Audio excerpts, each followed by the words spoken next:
Hey there, folks. Zykeer here, and this is Rolling Thunder 3. GDQ's favorite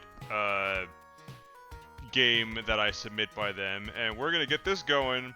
And we're not gonna put the passwords because there's rules, so you can't put passwords. So I'm not gonna do passwords. You know, in case I gotta run, or a world record run, or whatever the heck. But yeah, Alright, let's get the all bosses going in 3, 2, 1. Let's see how we go.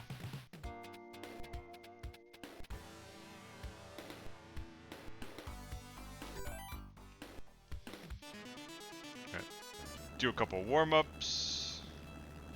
This is Rolling Thunder 3, by the way. It's got shooting. It's got high rejection potential for GDQ. It's got it all! It's got robots. What can be shot?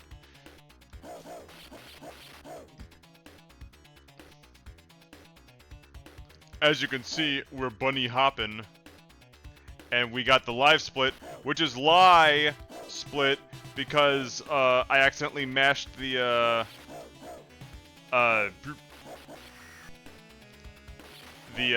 what's the word? I mashed the live split key and that just screwed everything up. So all my negative splits are lies and slander.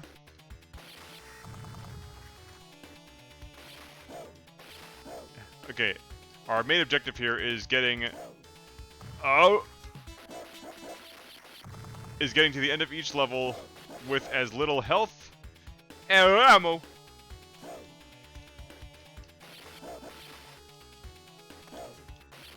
Health and ammo. Ah, no! Liar. Health, ammo, and sub-ammo as possible. Which, you know, that way it saves time on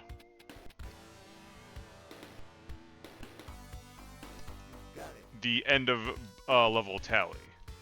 Okay, level 2 is the first level where we get a boss fight for the all bosses. In any percent we don't fight this boss, but for all bosses we do. Okay, with the all bosses, with this level, we want to get the full auto. We want to bring the full auto to the end of this level with at least 50 rounds, because the boss has 100 hit points, and each of our bullets does 2 damage. Watch out for them contact damage, tigers. You may notice the guys throwing grenades are pretty sloppy at their job when I jump, because when I jump, it screws with their motion tracking, and they assume that I'm on the second floor instead of the ground floor. Okay, here's the first boss, giant mini crab. We unload on him. All right, smooth like butter. Now, the flames can damage you, and if you want to be really cheeky, you can get hit by the flames as the screen's about to fade out to get a 0 in life and just, like, you know, and help the screen fade a little faster.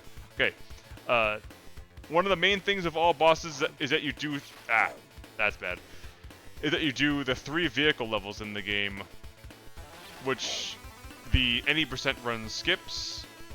And they're basically minute and a half long auto scrollers. Perfect time for reading donations in the marathon that this will totally get in.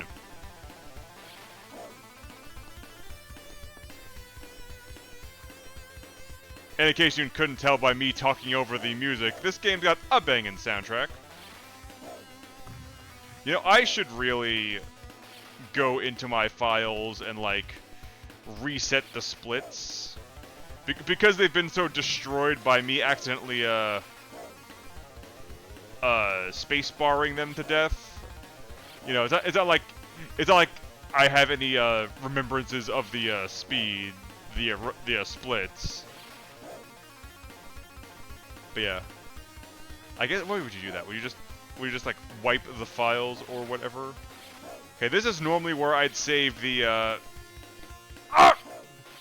That's normally where I'd save the the damage I take for this fight, but since that way, you know, I can just, because that guy, luring him out is really tricky. Flash warning, by the way.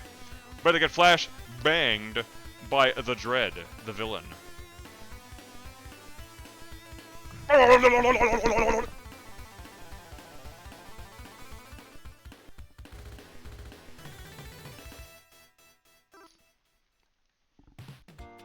Now, if we're lucky, we can frame perfect mash the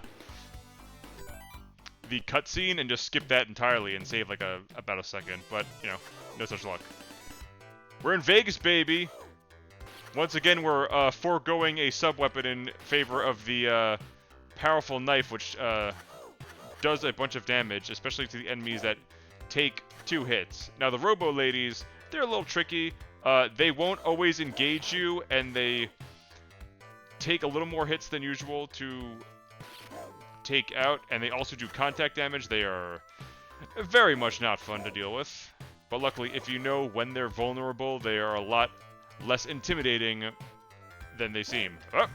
Oh! Contact damage.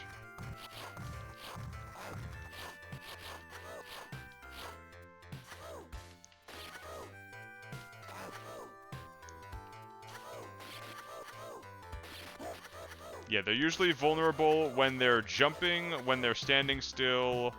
I don't think when they're kicking, but yeah. It's one of those things where it's tough to explain, but like when you know it, you'll see it. Or when you see it, whatever. Alright. Here's big old flash warning. We're doing flash grenades. This level introduces enemies that take about 5 hits to kill, but with the flash grenade, it blinds them and brings it down to only 1.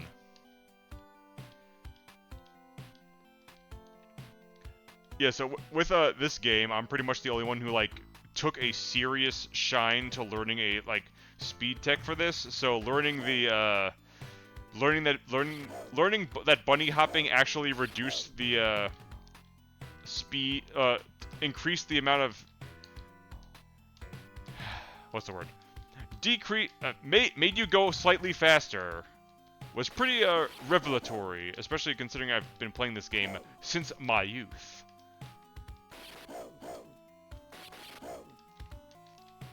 This level's a little long, so casual players might get caught by the sniper that shows up if you run out of a bespoke time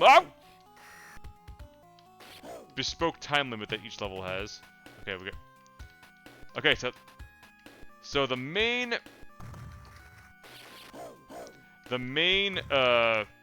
tell for when all the hidden areas are in any percent is that any level with a scroll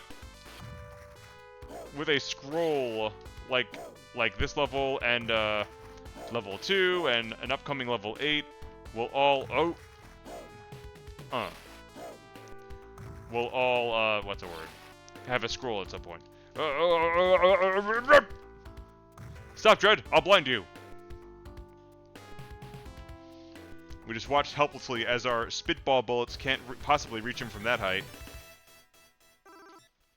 Yeah, the flash grenade's a little tricky to get a low score on, considering like it's a slow animation and it's like you don't use it that much.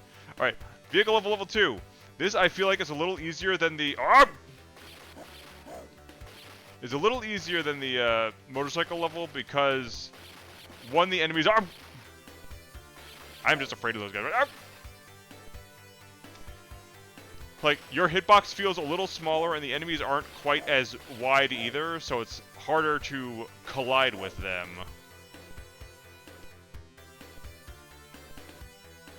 But there's more hazards.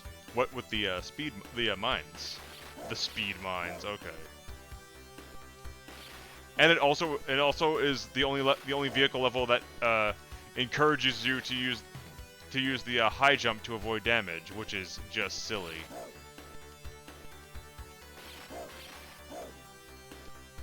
Yeah, these guys are a little smarter than the guys on the motorcycles. Like you might have seen them looking behind them and trying to jump at you, which you know it can catch you off guard if you're not, like, aggressively shooting them in the back. Yeah. There's less... There's also less, obvious spots to just, like, take a forced hit. So, like, you just kind of, like, have to pick when you think would be the best time to do that. Probably, like, as the last enemy.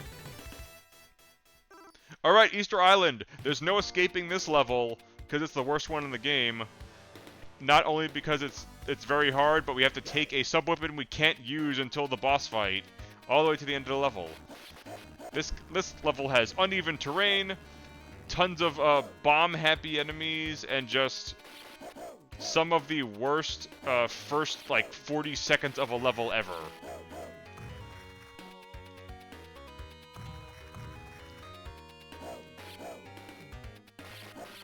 You want to try and make every shot count, and although I usually discourage using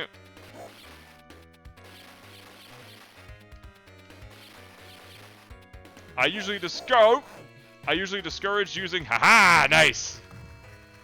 I discourage using ammo doors because it takes up time, but it's probably a good idea to just use a ammo door here. Just so you're not worrying about, like, being too slow to take out enemies. Oh, that was dumb.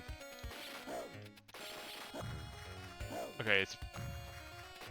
Yeah, you want to take this slow and steady, and just make sure you... Wow! Make sure you kill every enemy here, otherwise this will happen. You'll get hung up on avoiding things until you'll eventually just die. I'm just gonna do this. Oh! Okay. Oh yeah, also enemies can fire over the crates while you can't. Ah! And then after that, it's pretty much like the game lets up off on the gas. Luckily, green dudes never throw grenades, but they do take 2 hits.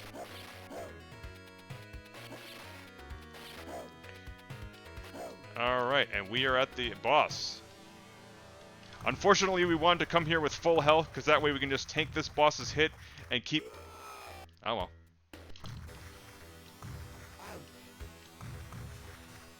Aha! God dang it! I could have gotten blown up. Ah, whatever. So yeah, you want to try and get there with full health, just because that otherwise the boss just. Also, it can avoid. It can, if you shoot while crouching, it will avoid your. Your bazooka will go through the boss's legs, so don't do that. Okay, for this we want to take the laser, which fires through enemies and does about 2 bolts of damage.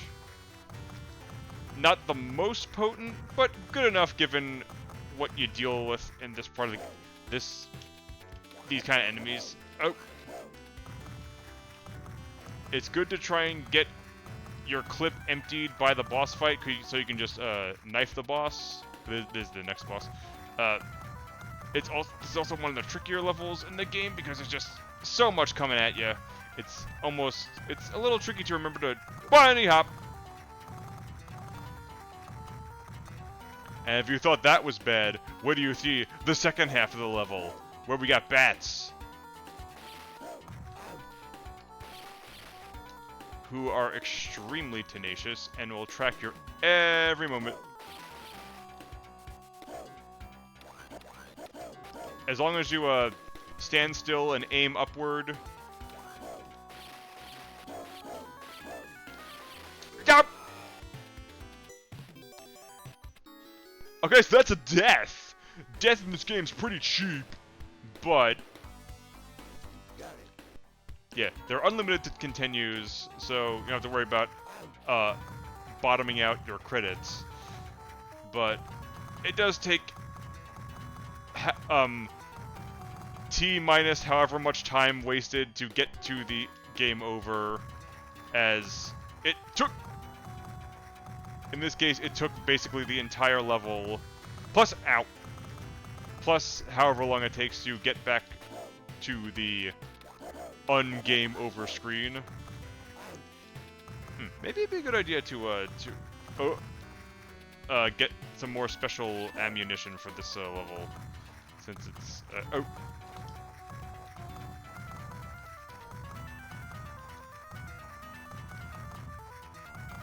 Yow!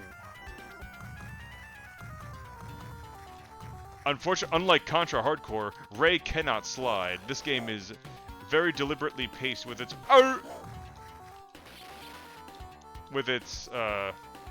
movement.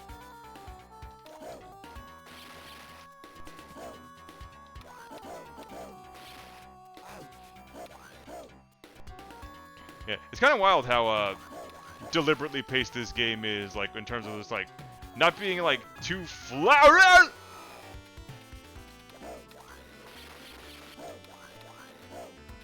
too flashy with its, Aha! Welcome, Jay. Here is the place. I'll make your future over.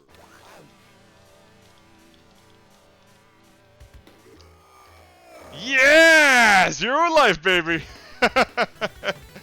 There we go.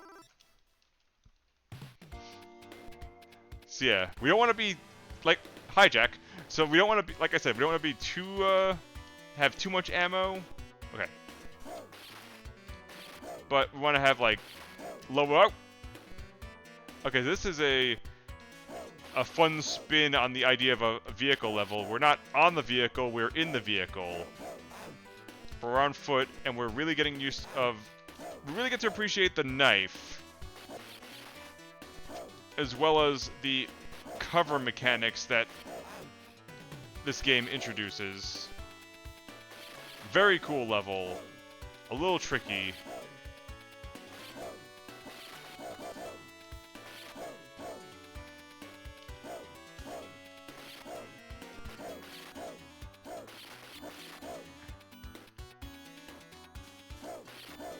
Also, if we get close enough to the guys hiding behind cover, they will react to our presence, and then turn back into a normal enemy programming, basically. But it's a little tricky and a little finicky, so it's probably easier just to you know, cut them. All right, now we're on the final level, which is surprisingly kind of easier than the rest of the past few levels, mostly because it's like very simple in its structure. Like you're on a flat surface on a straight shot to the end of the game, basically. So it's easy just to go full Rambo and cut everything up. This is where messing with enemies' AI to have them throw bombs to the side instead of down comes in handy. Once their arm comes back is basically like the latest time to trick them. So like as you see it come up, you can jump and then they'll immediately change course. Oh, whoa, whoa! Oh, that guy screwed the graphics. That was crazy. And once again, it's just like a straight shot, not a whole lot of finesse to the enemies coming up, so you can just... Whoa! Guys from behind throwing grenades.